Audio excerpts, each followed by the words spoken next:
when I say that the highest sets of dumb people in the whole of Africa are Nigerians, people will begin to, show shocks. People will begin to act surprised. But I'll prove it. Just before I finish, before I say any other thing, please, I need you to watch this. Just watch this. They're very quick to call other Africans criminals. Like, they are very, very quick to call other Africans criminal. And I'm here to expose you. I will expose you with facts, and you have to prove me wrong. I'm not here for play. I will expose you with facts, and you will prove me wrong. Now, if you go to South African prison, all the whole prison in South Africa, 95% of the black South Africans are in there for violent crime. Listen again, violent crime, ranging from kidnapping, unaliving, armed robbery, extortion, grabbing, racketeering, hijacking, like every source of violent crime. They are in there. 95% of them are in. Make your research, prove me wrong. 95% of black South Africans are inside the prison for violent crime. Not just any crime, violent crime. This is shockingly amusing. This is hilarious. You see how Nigerians reason. You see the reasonability of Nigerians. You see how Nigerians actually think. That is why I don't affiliate with them. Now let me ask you people, who does he expect to be in South African prison the most? Namibians? I mean, we all know that if you come to even Ghana, that is a peaceful place, it is expected that Ghanaians are supposed to be the most in their prison for crime, right? Good. If you go to Kenya, the same. If you go to Nigeria, the same. Now, what we're trying to say is that you cannot categorically state that people are known with crime, drawing evidence from the fact that a greater number of them are in the prison of their own country. Let me repeat this. You cannot categorically say that people are known with crime owing to an evidence you drew from the fact that a greater number of them, a higher percentage of them, are in their own prison. I mean, that is you being dumb. Do you get the, I don't know whether you get the situation. It is a dumb thing to say. Like, Nigerians are so dumb. When people say, but Nigerians are the people that break academic records. I want to tell people something. Realize something here. There is a difference between smartness, brilliance, wisdom, knowledge, understanding, and shrewdness. Shrewdness, there's a thin line between shrewdness and smartness. Nigerians are shrewded. Most of those academic records you see are owed to their shrewded nature. It is motivated from their criminality. Shrewdness is motivated from criminality. It will shock you, yes, that Nigerians break academic records owing to their criminal tendencies. I'll make a different video on that note. So don't people come around and say, Nigerians, see, let me tell you. Let me give you something that is a succinct evidence. Now, one of the evidences in showing that a society is filled with very smart people is what? The general progress of that society, the general development of that society. Yes, that's the general progress and the development of that society is the evidence of a society that is filled with smart, brilliant people. And on that note, I will simply tag South Africa and Ghana way more smarter than Nigerians. Way more smarter than Nigerians. I'm telling you the truth. Way more. Nigerians do their thing, owe to their move to be shrewded, owe to their criminal tendencies. Now, do you know one thing that shocks me? Nigerians, now, one thing that proves, like, let me correct this guy because he's obviously a very dumb degenerate. Alright, now listen. I thought what this guy, because he said somebody should come and prove him wrong. Oh, Jesus Christ. I don't know whether this is sarcasm or something like that, but listen. One evidence that proves a society that is filled with criminal tendencies is that if you go to other societies, you will still see the people from the other society. Let me put it this way. One thing that proves that Nigeria is mostly filled with criminals is that if you travel to other parts of the world, like Ghana, like Kenya, like Burkina Faso, like Libya, like US, like UK, like South Africa, you will see Nigerians in prisons all over the world. Nigerians are in prisons for crime all over the world. Every country in the world that you basically don't see Nigerians there for crime, just know that that country has criminal tendency. Just know that that country has vast criminal tendencies such that they don't regard crime for what it is. Everywhere in the world, in fact, let me not exaggerate, most countries in the world have Nigerians in their prison yards over crime. That is the reputation Nigeria has on hooliganism, criminality, whatever you can talk about. And this degenerate and this senseless fellow will just pop out to open his mouth You pop out to open your mouth. Let me tell people something. Let me tell Nigerians something. Nigerians, listen. I, as a Nigerian, I have no right to open my mouth and castigate other country over crime. Do you know why? Do you know why? Because before you take away that little pickle from someone's eye, take away that log of wood in your eye, we know what we're known for. Except to continue lying to ourselves. I don't lie to myself. Simple. Thank you, my brother, for this resounding correction. Yes, for debunking this and putting this man in his place. These and more are the kind of attitude that I detest and hate as a Nigerian from my own fellow Nigerians. And this attitude is what has really been part of me and will always be part of me, that has made me whom I am and has brought me here today to always stand to kick against characters, attitude and behaviors like this, trash talks like this. But thank you, Chimdi, for giving him a reasonable and resounding response. And this leads me to my story. Ladies and gentlemen, please join me and watch patiently as you listen and resonate with my story that correlates with the story of the good people of South Africa, their nature, their experience, and everything that people like this have really labeled them. This is my story. Congratulations to us, guys.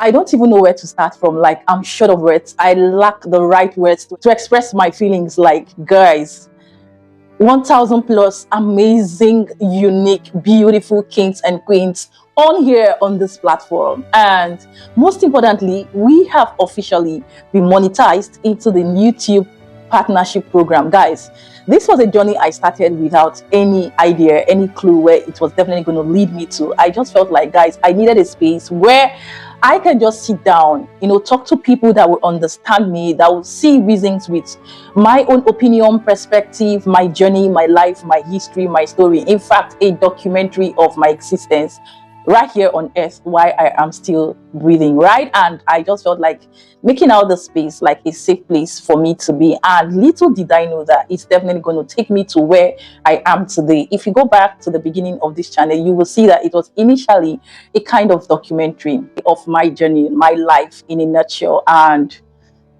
guys, the reason why I am here today is because you guys requested as well, and I had to do that because personally, I'm one kind of person that is very, personal. Like, I'm more private when it comes to my life, not because I don't like to share things about my personal life. It's because the social media space is a place where I have studied and followed quite a long time now, being on YouTube, and I discovered that there are so many times, most times you put out your life story, your history, or certain things about you, information about you, your family, and most people who are naturally bent on picking on the negatives, misconstruing and misunderstanding your main goal and objective, or the idea behind you sharing your story, would definitely pick on it and sometimes use it against you. But you see, personally, I will not say I have anything incriminating to hide. Like I told you, I've never been an ex-convict. I've never been detained in any way or found daunting or wanting by the Nigerian police as a citizen of Nigeria. So I live the basic, normal, simple life. Like, if you have been following, you should be able to attest to the fact that I adore simplicity. Not that I do not like looking good, right? I cherish being simple, being humble, and being down to earth, regardless of where I am at in life, regardless of my status, regardless of my experience, and life in general. I definitely come from a perspective of someone who see things from other people's opinion, point of view most times, and I rationalize it with my own opinion and try to strike the balance. Yes, I tend to put myself most times in other people's shoes before I conclude on issues or situations, as the case may be. So, ladies and gentlemen, welcome back to another episode, and this is the most and highly requested episode by you guys. Most of you, let me say so. Some of you just joined, and I feel like it is definitely necessary and important for me to do this video. And also based on the fact that, yes, I am officially a YouTube partner. Based on your love or your support, I want to thank you, Prince, particularly Prince from South Africa. So many names that I can't even mention here. They are so numerous. As long as you have been a part of this journey, You are a king and you are a queen. You are amazing. You are the reason why I am seated here. Because without you, there will be no me. Who am I? Yes, exactly. And thank you a million times for your love and your support. Let's continue doing this because, like I said, you're definitely going to know the main objective and goal at the end of the day for me being here, right here on this particular platform. So I'll start first by answering some of your questions based off me introducing myself. Yes. My name is Victoria Chinyere. I am a citizen of Nigeria from the South region of Nigeria, River State precisely, and I live in the city of Port Harcourt, River State. Exactly. I am from a family of 8 children. Yes, the 6th child amongst the 8, 5 boys and 3 girls. Exactly. And I am the last daughter, but not the last child, right?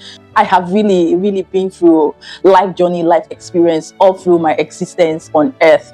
And the reason why I am here sharing my story, sharing a bit of my experience about life is because it seemed to, correlate. It seems so similar with that of some countries, particularly my host country here, South Africa, and I think Ghana, a kind of birth. Most importantly, South Africa.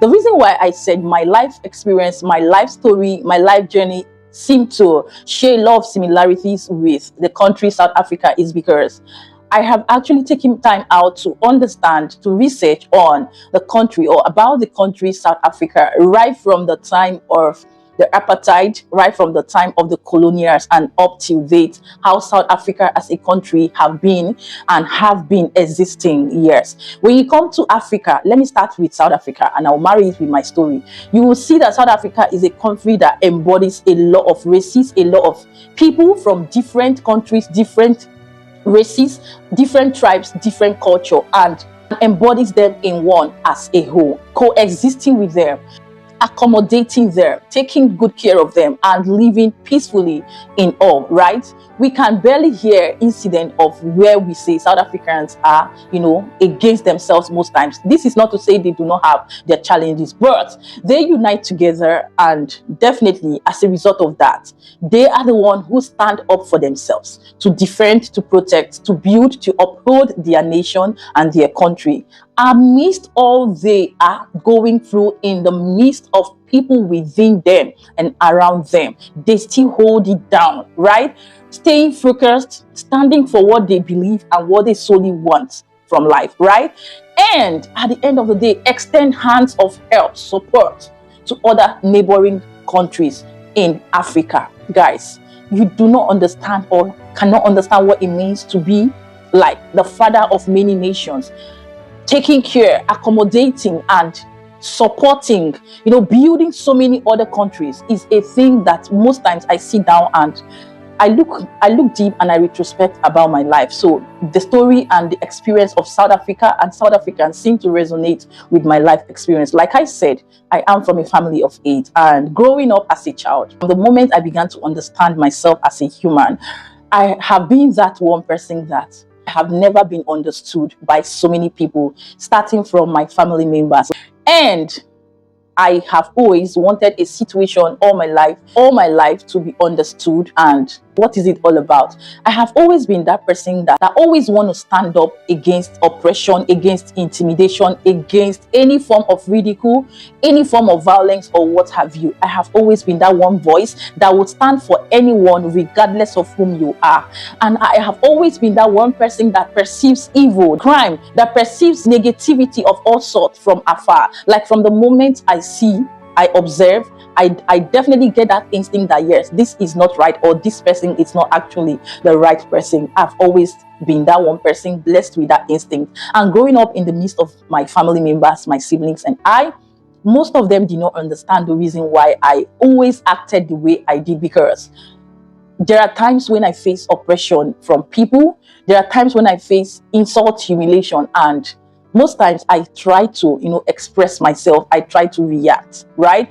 And in the course of my reaction, people always see that my siblings, my family, my friends always take it out on the negative, and most times do not even want to see reasons why I react most times the way I do. Like for every action, there must be a reaction, whether it be silence or actions, the reactions, yes. But notice that for every action, there must be a reaction. And I have always wanted to stand against every form of oppression. So growing up, I discovered I had family members. This might really take quite some time, but I would see if I can split it into bits, maybe a part 1 or part 2. So I discovered I come from a family lineage, a family bloodline where there is so much oppression, where there is so much intimidation. And this had to do with my parents, right? It affected my parents, particularly my mom, because at the end of the day, my mom, as a result of her personality, her resilience, her attitude, an embodiment of being a go-getter, right? A builder, a home builder in the family. She definitely had to achieve a lot of things that brought envy, that brought jealousy, that brought hatred upon her, because my uncles, my relatives were like, she is too good to be true. Like they were like, she is doing too much for a woman. They were like, she is definitely not the kind of woman we can keep, because she seemed to be doing more than even what a man can do. And because of that, she was almost silenced. And my dad, on the contrary, being a people pleaser that never would see any wrong from his people, did not want to see from that point of view. May his soul rest in peace. He's not here today, and I'm going to get to that, and maybe in a part 2. So listen and pay attention to details. Now, I observed all this that played out in my family concept. And this is not to say that we were not united. We were united as one. We went through crucibles. We went through the valley of the shadow of death. If there's anything that can, quantify that, we were not born with a silver spoon. I was not born with a silver spoon. And we started from scratch, building from scratch. But meanwhile, I had relatives. See, I don't care how the story might really sit with most of my relatives, my family members, and whatever. But I think this story will quite resonate with a lot of people, inspire them, and make them at the end of the day stand up and fight for what they want and defend their cause, which is the essence of this video. Now, I have always been one side, watching and observing all along. Why? Because I had elder ones. Like I said, I'm the sixth. I expect that there are certain actions they should take based off their age and their level of exposure. They should, take against external invaders, family members who would always want to, look down on us, oppress us, and see us as nothing, because they feel and believe that we will never do well. Like they feel and understand that my dad will never rise up, nor his children will rise up and become humans and become people of prospect and integrity. But one thing that kept us going was that at the end of the day, they tried to see how they could even discourage my dad against my mom, conflict and all whatnot. But as God could have it, long story short, my parents fought till the end with their challenges, their shortcomings, their differences. And my mom, being like the go-getter, being like a resilient fighter, I definitely watched all this thing played out, and I was waiting all along because I wanted a time to come where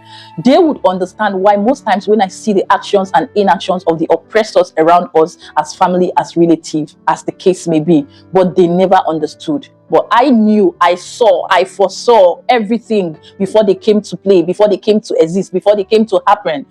And I kept fighting back. Like it will get to that point where my relative or any relative I sense that it's not genuine will come around to the house, for their own selfish interest, for ulterior motives and all whatnot. And I would give them a snub. I would be that one person to point it out to them that, auntie, uncle, brother, sister, I do not like this thing you are doing. Like I will freaking tell you to your face that, uncle, I do not support this opinion. I do not support this, or I cannot tolerate this, or you can't do this in my own father's house. Like, I got to the point that at the end of the day, it was almost becoming a problem. Like my parents, my siblings were seeing as a rebel. They were always seeing me as a rebel. Why rebel against everything?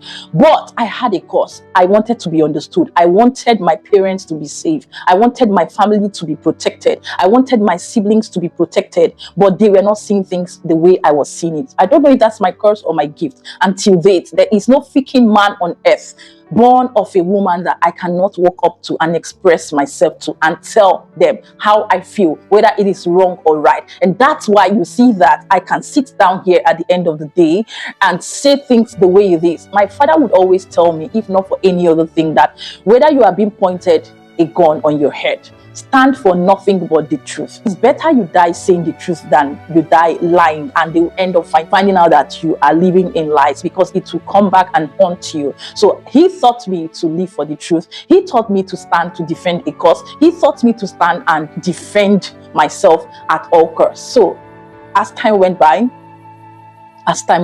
guys, along the line, I was really taken out by marriage quite early while I was in school. Yes, in the university, I was taken out by marriage because it got to the point I was almost frustrated and put into depression because everybody was against me. You are like a rebel. You rebel against everything.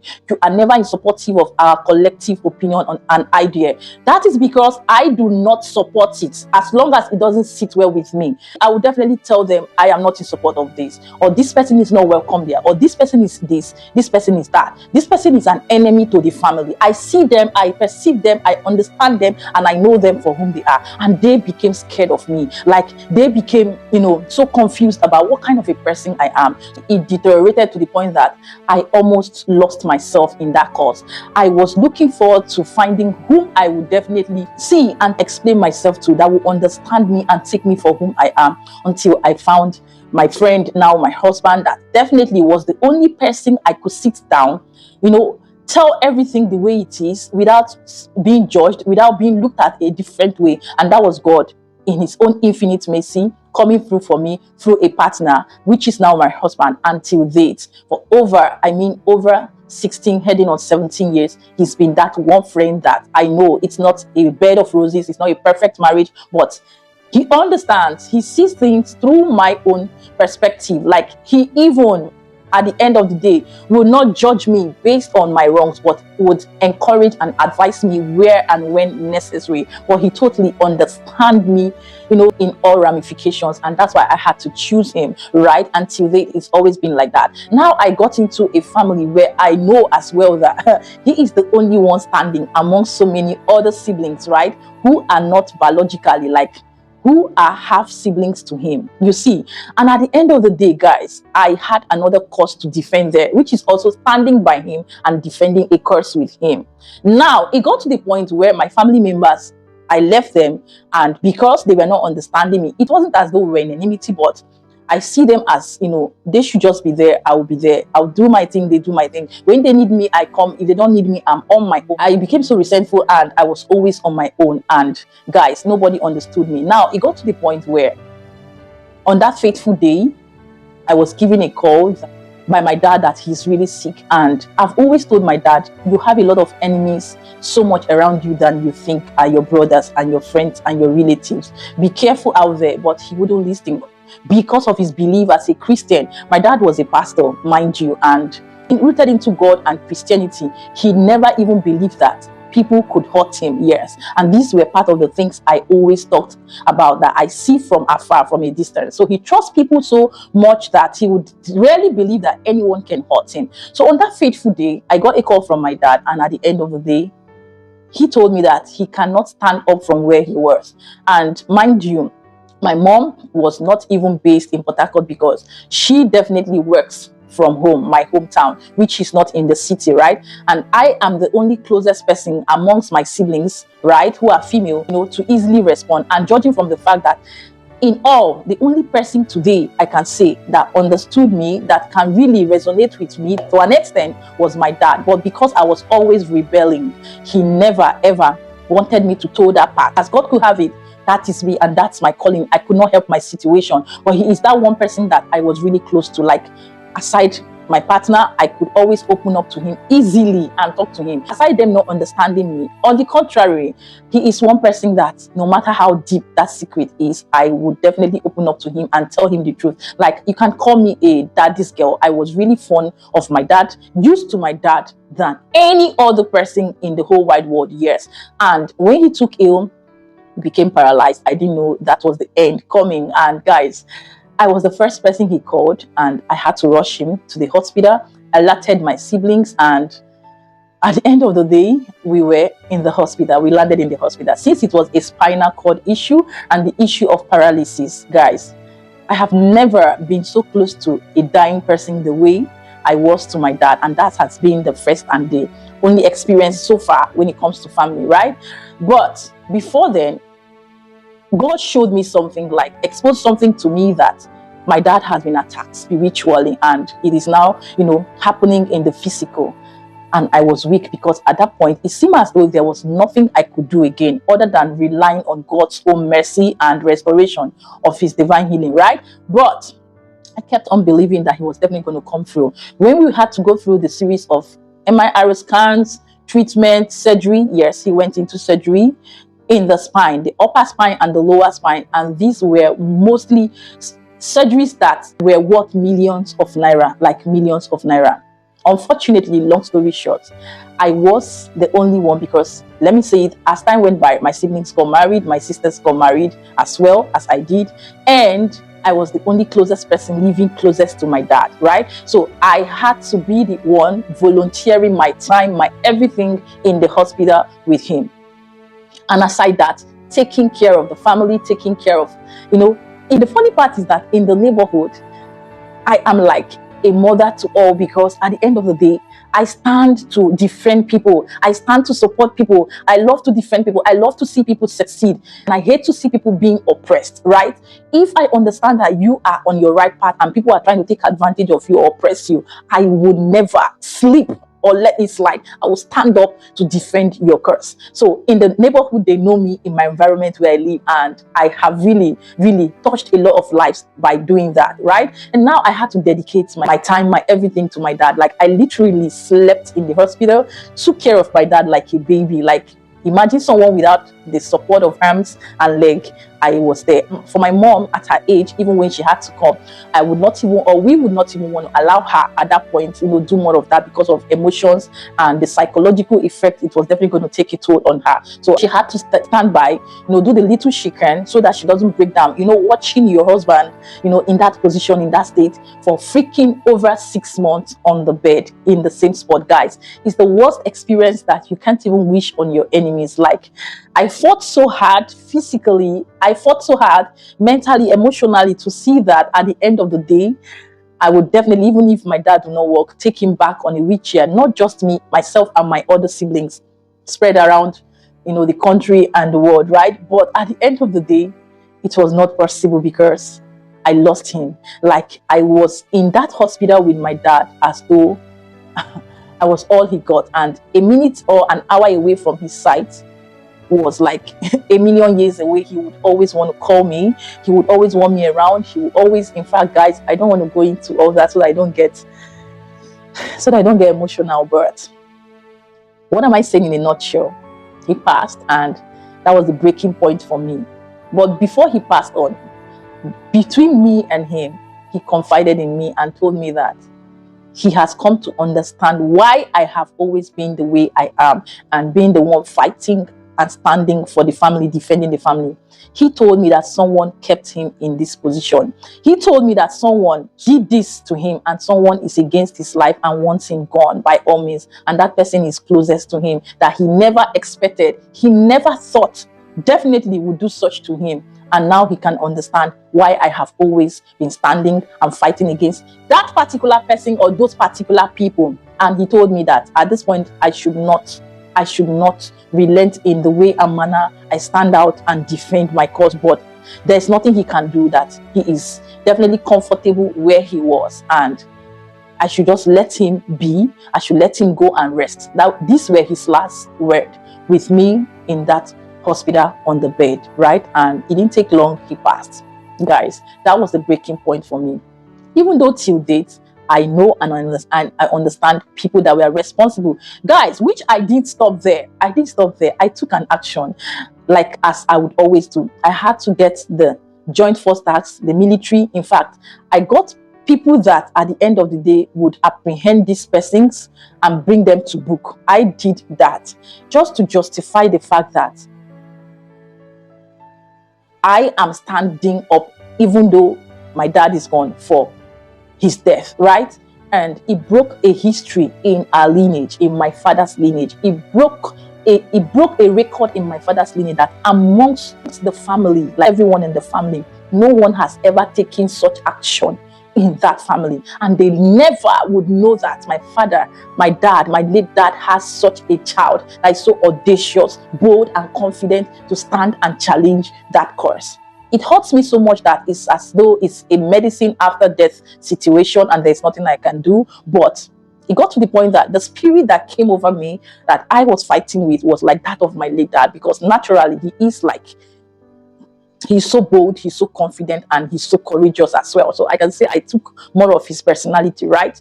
But at the end of the day, I fought to the point that I wanted to get justice. I wanted my dad's spirit to be at rest. I wanted him to be calm wherever he is, because he did not die at his time. He did not die when he was supposed to. It was at the point when his family, like I said, who were coming from crucibles, were supposed to sit down and start enjoying. Everybody was finding their feet, becoming comfortable, living well. At least we could fend for ourselves and take care of them as parents. That was when he left. They saw it and they had to cut him short, because they were like, your children have broken the record of the first people, to relocate outside the country and are doing well. Not just relocating, they are doing well legally, and they are doing well, right? Even till date that the country is having issues, by the grace of God, they are legally and well documented, so they have no issues with illegal documentation. They are fine there in the country, right? But it was a pain in their neck. It was something they never wished and saw it coming. But at the time when my dad was supposed to sit down and enjoy the fruit of his labor, same with my mom, they took my dad. And that is where I drew the line, and I was like, enough is enough. I fought like a wounded lion. I fought to the point that people were wondering if it was a woman fighting or a man. It was not a physical fight, but I went spiritually on my knees to God. I went with the law and made sure that at the end of the day, justice is served and they are brought to book. Yes, with facts, figures, and proofs, evidence brought out. Guys, that is it, and that is part of my journey and my story. And when I came online on the internet space, I began to understand that there are a lot of countries in the world, particularly in the continent of Africa, that still experience this real life story I'm just sharing, which is having oppressors, which is having people constantly trolling, intimidating them, bullying them, talking down on them, abusing them, taking advantage of what they have, their resources. At the end of the day, painting them black. When you are dealing with people who are toxic, when you are dealing with narcissistic and toxic people, they will definitely do you dirty and play the victim. Exactly. That is what they actually do. And I saw South Africa in that spotlight, and I'm like, these people are actually not the way people tend to see them. They are different from what people are speculating, people are rumoring, tagging, and labeling them. I came closer and observed what played out in Chidima's case. I went to the roots research, and I came out with this same attitude of narcissistic, toxic behavior of Nigerians, full of lies, criminality, and deceit. And I was like, I would not sit down as a Nigerian and be in support of Nigerians living in their deceit, falsehood, and lies against South Africa. And that was where I picked up my camera. I sat down and I recorded that video. And I was like, no, I would be a lonely voice. It doesn't matter if I am all alone, because I've always been alone. To sit down and speak nothing but the bitter truth, regardless of whether people understand, regardless of whether people support, acknowledge, they insult, they throw me, I don't care. As long as I am on the path of truth, I will stand to the end of time. And this is not like a PRO. I am saying it because it is what it is, that the country, the good people of South Africa, same thing with Ghana, same thing with so many other countries, are under oppression by other countries in Africa. And these other countries oppressing them know their problem, know their deficiencies, know their fault, know that they are wrong, but they still hide under their deceit, under their evil, and under their criminality, to oppress and undo the good people of South Africa. And disclaimer here, this is not to say that, like I said earlier on, South Africa or any other country is perfect and they don't have their challenges. They have their internal problems. Of course, every human being with the breath of life have their shortcomings, their challenges, their weaknesses. But in all, the good thing is finding the ability to live above that, to identify your problems, tackle it, resolve it, and move on, and seek for the growth, the success, the defense of your country and your people as citizens and as a country, is what South Africa and some countries that I have taken my time to understand are doing. And for today, I am here to tell you that my personality resonates with that of South Africans. Yes, more, because I want things to be done the right way, because I love things to be just, I love things to be truthful, I love things to be plain, I love things to be in the right path. And in all, I choose humility. In all, I see myself as nothing but the dust that will definitely go down 6 feet. Like the day I saw my dad pass was the day I gave it up for life, because I've seen it. There's nothing on earth I will have today, or I have today, be it children, be it husband, that I would say is permanent. Everything is temporal. But the fact that I am still breathing, we are still breathing, is just for the time being. And to crown it all, I am also blessed with 4 amazing children, 2 boys and 2 girls, and an amazing husband. I always don't say how amazing he is, and this is not to say he is the perfect, but he is an amazing man to me, and he's part of the reason why I am whom I am today. I am where I am today. He's the one who will look at me in the eyes and support my craft, support everything I do. He will encourage me to keep going, to keep pushing, without sentiment, without jealousy, without hatred. He will tell me, keep going, you can do it, go do it, go get it. And that's why I am where I am today. And for those who actually did ask, if I have any other thing aside YouTube, temporarily, currently I am already running 3 YouTube channels here, and it's not even an easy job single-handedly running this channel. Aside that, I am engaged in my cooking job. Like, I used to own a restaurant before I shut it down, at least to give YouTube full-time. Why that is temporary by the side. When I have orders from my clients, my customers, at the end of the day, I do supply. I don't take it full-time as I used to because of the economy back here in Nigeria. So I plan in the nearest future, by the grace of God, to go back in a big way, in a massive way. And most importantly, like I told you, by the grace of God, I do really want a situation whereby at the end of the day, the proceeds, like I said, from this channel will definitely go back to the orphanage, the less privileged, helping the poor, helping the needy, as my own quota and contribution to my society. Because no matter what I acquire, it will end on earth here. And it is expected that from the little I get, from the little I have, I should touch lives. I should touch multitude of lives that are in their need and situations. And that's why I said, God, if it is your will, make this channel a dream come true. To have community of people of like minds who understand me and not judge me, that will see me as not the perfect person, but an imperfect human being who is trying to take up on life, defending the cause, on standing for nothing but the truth. In a world full of lies, in a world full of deceit, hatred, bitterness in the continent of Africa, let me be that voice that will always stand out for my country, to represent nothing but peace, love, unity, and above all, nothing but the bitter truth. And I know with this, I've created a lot of enemies and haters, online, offline, yes, because the truth is always bitter and it cannot resonate with everyone. Everyone cannot accept it, and it's fine. I don't mind if I am living the way I am, and if this is my cross, as long as I do good and I'm at peace with my conscience, I don't mind. So I'm not here to seek for validation. I'm not here to seek for people's love, because I know that those who understand me will genuinely love me and appreciate me and take me for whom I am. So ladies and gentlemen, like I said, this is me, Victoria. You can call me Victoria, you can call me Chinyere. Chinyere means God's gift in my dialect. Chinyere, God's gift. Victoria means that I am a victor and I am more than conquerors. Exactly. And that's the same name with my mom. My mom is also Victoria, right? And with time, I will see how I can incorporate more of other experiences that I have been through in life. But I just want to, in a nutshell, tell you that this is my kind of personality, my ideology, perception, character, attitude to life. So it doesn't matter whom you are watching me today.